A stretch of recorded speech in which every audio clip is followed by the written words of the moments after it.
2 cops walked a shattered Sarah into the interrogation room. Bare walls, no windows, just a big mirror on one side. A table, 2 chairs, a mic, a camera. One cop eased her into the chair facing the mirror. Silent tears ran down her face as they left her alone in the stark room. The door creaked and a woman walked in, badge on a lanyard. Detective Miller, Jessica Miller. She sat opposite Sarah, calm but firm. I know this is tough, but we need to go over this morning. Parking lot of the liquor store. Sarah sniffled, wiped her face. I told the officers everything. 4 hours I've been here. I just want to go home. Her voice broke. More tears. Miller nodded towards the mirror. An officer came in, dropped a tissue box. Gone. Quick and silent. My daughter needs me, Sarah pleaded. Emily's 13. I need to be home. Miller softened. Mrs. Parker, the officers said you were upset. They called your parents. They're with Emily now. She's safe. Sarah let out a shaky breath. The detective reached across the table, gently took her hand. This isn't an interrogation, Sarah, just a conversation, woman to woman. I just need to understand. Sarah nodded slowly. Coffee? Water? Miller asked. No, just want this over. Sarah grabbed a tissue, dabbed her face. Where do I even start? From the beginning, Sarah inhaled deeply. I was Sarah Jenkins. First day of first grade, teacher sat me next to Michael Peterson. Charming kid. Always had weird school stuff, multicolored pens, Mickey Mouse pencil topper, butterfly sharpener, scented eraser. We were instant friends, always ate lunch together. A small smile flickered. Mom picked me up that day. Michael ran over, gave me a pen. Mom was surprised. Said I had an admirer on day 1. From then on, inseparable. Every class, side by side. Everyone knew Sarah and Michael. Her voice faded, lost in memories. We lost our virginity to each other graduation night. He was so gentle, so passionate. Miller leaned in. Your parents okay with it? Sarah nodded. They knew we were childhood sweethearts. Never objected. College after high school. Me, business. Him, accounting. He was a numbers guy. Job after graduation. Junior accountant at a cosmetics company. I worked admin at a supply chain firm. 3 months later, married. Her hands twisted the tissue. Michael was an only child. We moved in with his parents. Practical, he said. Save money for kids. Year later, Emily. Michael was ecstatic. Daddy's girl, I knew it. Hours by her crib, humming, singing. Did he neglect you? Miller asked softly. Sarah shook her head fiercely. Never. Michael was perfect. Said we were in love before we were born. Her voice wavered. Treated me like a queen. And your in-laws? Living with them? Sarah's jaw tightened. Constant surveillance. 10 minutes late from work, Elena, Michael's mother, would grill me about traffic. Shopping alone. Where, when would I be back? Even my clothes, especially if they were fitted, felt like a prison. Did you talk to Michael about it? No, he was so close to them. Knew if I said anything he'd start house hunting. Didn't want that. Why not? Sarah swallowed hard. Because he loved them, and he loved me. Didn't want him to choose. I see, Miller murmured. So what changed when Emily turned 8? Mark, Michael's father, took early retirement. He and Elena bought a condo in Naples, Florida, near the beach. Left the house to us. Just asked us to cover utilities, repairs, property taxes. Still their home, but they weren't there. Miller raised an eyebrow. Sounds ideal. No mortgage, supportive husband, child cared for. What went wrong? Sarah let out a humorless laugh. Freedom. After they moved, I could finally breathe, wore what I wanted, stayed out late, no explaining. Colleagues always asked me to girls' nights, always said no. One Friday I went. Alone. Michael object? Never. Loved and trusted me completely. Sarah's voice dropped to a whisper. Too much. In our group, some women were faithful. Some weren't. I told myself I'd never cross that line.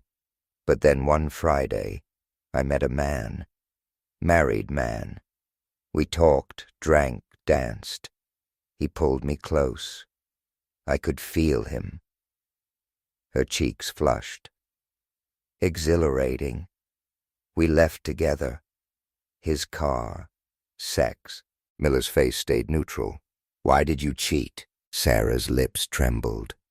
Because I could. Because it was exciting. Because it was just sex. Silence hung between them. That night, I got home. Michael was asleep.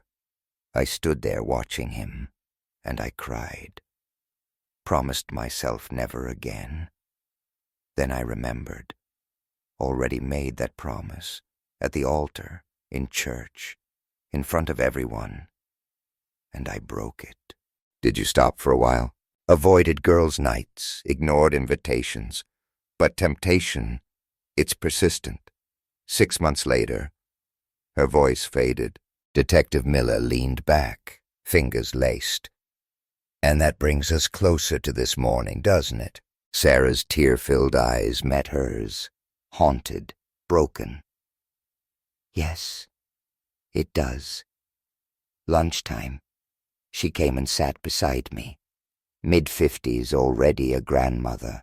Never joined us for outings before. But today, she had a purpose. Why did you stop going out with the girls? She asked. I hesitated. Then, because I didn't want to cheat on my husband. Being alone with other men, the temptation. It was always there. Feared I might cross the line. She looked at me intently. Have you already done it? Couldn't lie. Truth spilled out, with the pain. Mature woman. I expected wisdom, moral guidance. Instead, she sighed, looked down, shook her head. Then she took my hand, started telling me about her life. Married young, 2 daughters, married with kids now, menopause, felt old, refused to accept it, started dressing young, tight clothes, plunging necklines, heavy makeup, hair like a teenager. Husband never objected. Still not satisfied.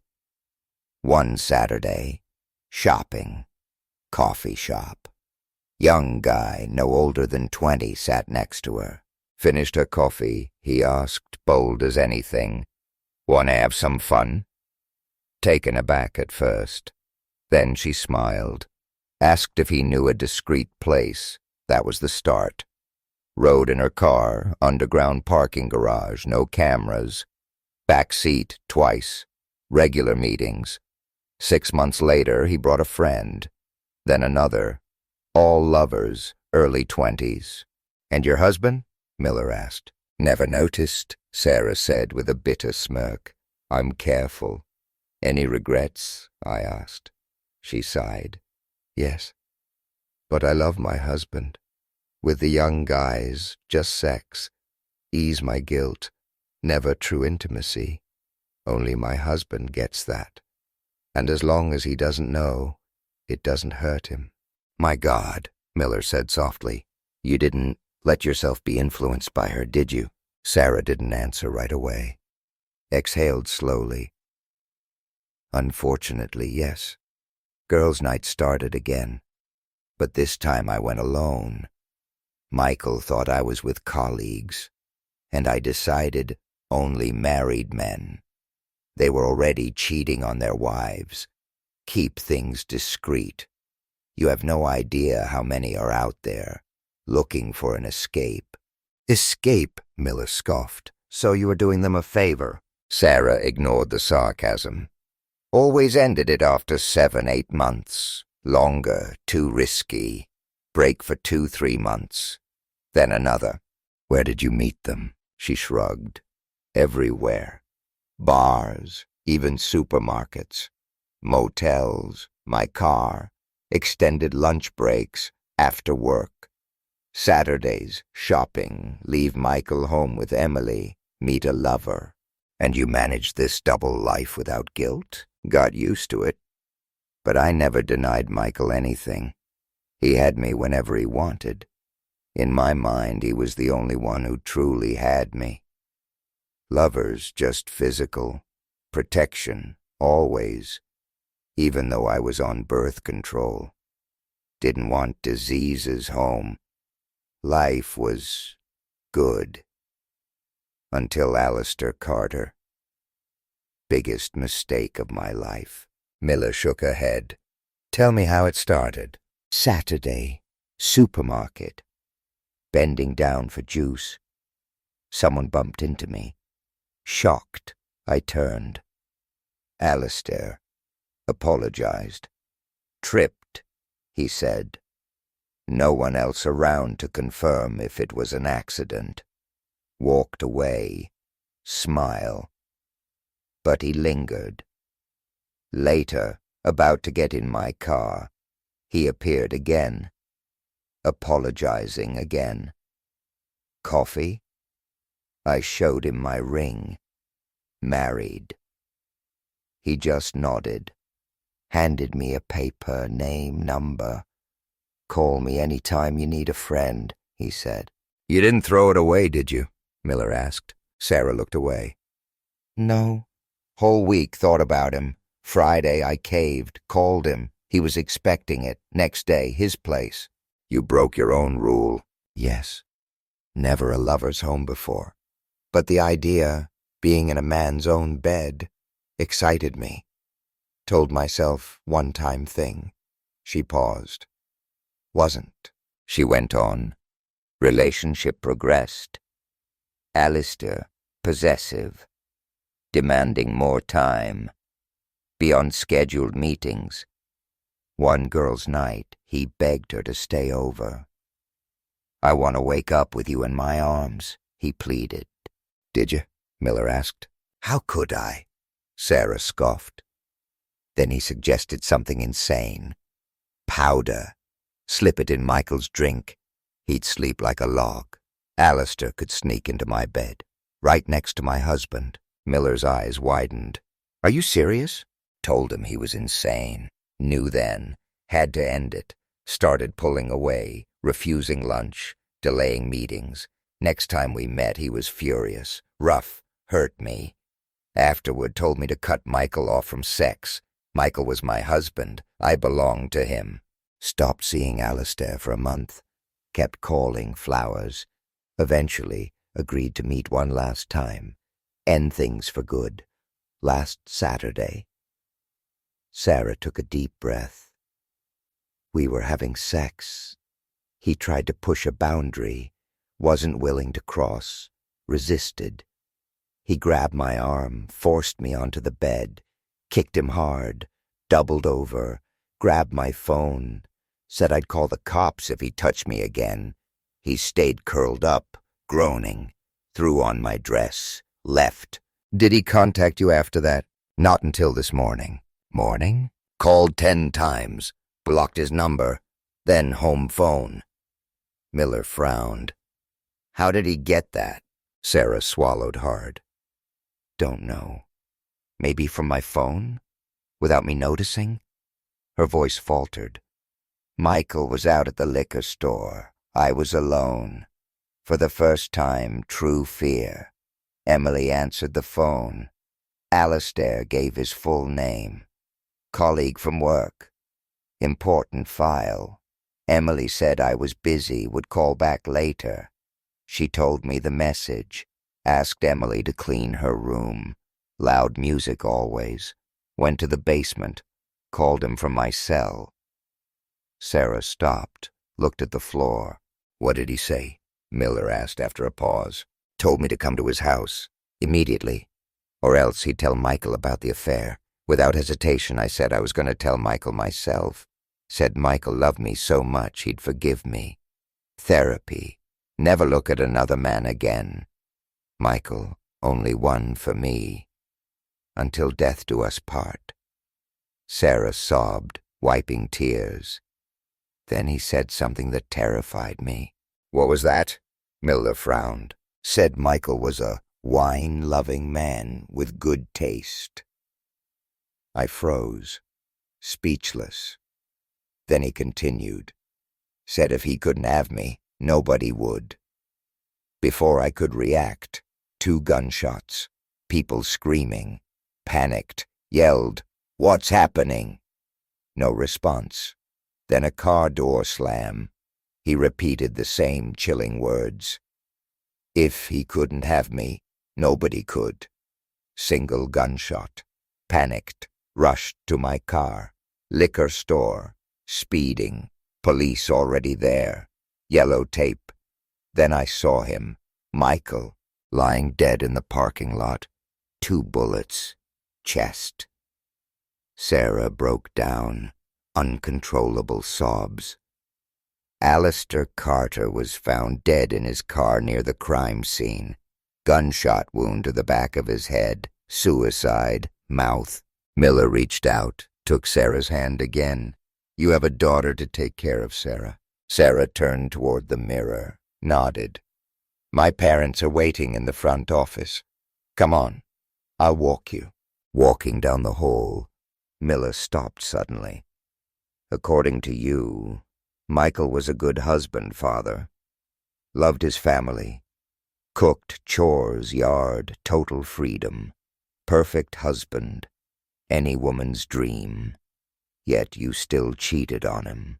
Sarah's face twisted in pain. "Mistake! A fatal mistake!" Miller turned away, walked off, leaving her standing there.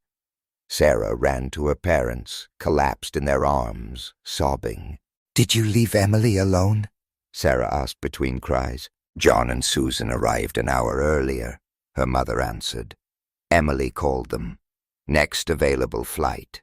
"Go home," her mother said gently. When they arrived, some of Emily's friends were there. John and Susan stood stiffly, faces blank. "I need to see Emily. Where is she?" Sarah asked. "Her room, friends," Susan replied. Just then, Emily appeared at the top of the stairs. Eyes red, swollen, pointed at Sarah, trembling hand. "Grandpa," Emily's voice cracked rage. "Throw this out of this house." Sarah recoiled. "No, please, let me explain." "Nothing to explain," Emily shrieked. "All over the news, internet. Lover kills cheating wife's husband, then suicide." Silence. "My father died, without knowing his loving wife was a cheater. Liar," Emily shouted. "Murdered, without knowing the one who pulled the trigger was his wife's lover. He died without knowing he was a cuckold." "Emily, please," Sarah sobbed. Emily cut her off. "Grandpa, let's take care of what needs to be done, then I don't want to see her again. Please." "Emily, don't say that," her grandmother pleaded. "Let her talk." "John," her grandfather bellowed. "Today we lost our son because of a cheating." Emily wiped tears. "My father will be buried in Naples. Grandpa, you still know people there. Arrangements, lawyer, adoption papers." Sarah gasped. "Emily, please, I'm still your mother." "I can't live under the same roof as this woman. She disgusts me. Don't want to see her face again." Emily turned to John. "Sell this house too. Too many memories." John nodded. "Sarah, take what you want. Rest donated to Goodwill." Emily moved to Naples, Florida. Never forgave Sarah. Spoke with her grandparents weekly. Visited Michael's grave. John and Susan became her parents. Sarah sought therapy. Condition worsened. Psychiatric facility. Doctor pleaded with Emily. Visit her mother. Forgive her. Aid in recovery. Emily refused. On Emily's 18th birthday, nurse found Sarah lifeless. Hospital bed, pool of blood, floor, slit wrists. Night. Emily did not attend the funeral.